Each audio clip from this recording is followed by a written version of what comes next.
સાબરકાંઠા જિલ્લાના હિંમતનગર મહેતાપુરા વિસ્તારનો જે નીચાણવાળો કોઝવે છે એ કોઝવેના લાઈવ દ્રશ્યો આપ જોઈ રહ્યા છો। એક મહિલા છે તે બે બાળકોને લઈને વહેતી હાથમતી નદીના કોઝવે પર ચાલી રહી છે અને બે બાળકોને લઈને સામેની તરફ જઈ રહી છે। આપ જોઈ રહ્યા છો કે મહિલા બાળકોને લઈને જઈ રહી છે ત્યારે મહિલાનો પોતાનો પગ લપસી જતા મહિલા વહેતા પાણીમાં તણાઈ હોવાની ઘટના સામે આવી છે। મહિલા વહેતા પાણીમાં તણાઈ હતી। ત્યારબાદ સ્થાનિક લોકોએ વિડીયો પણ બનાવ્યો હતો અને મહિલાની શોધખોળ પણ હાથ ધરી હતી, પરંતુ મહિલાનું દેખા ન દેતા અંતે બી ડિવિઝન પોલીસ સ્ટેશને જાણ કરવામાં આવી હતી અને ફાયર ટીમને પણ બોલાવવામાં આવી હતી। સાબરકાંઠાના હિંમતનગર ખાતે મહેતાપુરાના નીચાણવાળા કોઝવે પર આજરોજ એક મહિલા બે બાળકો લઈને જઈ રહી હતી।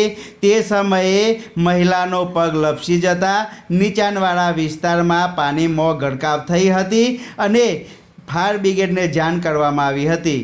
હિંમતનગર ફાયર બ્રિગેડની ટીમ ઘટના સ્થળે પહોંચી હતી અને મહિલાની શોધખોળ હાથ ધરી હતી। પરિવારજનો પર શોકનો માહોલ છવાઈ રહ્યો છે।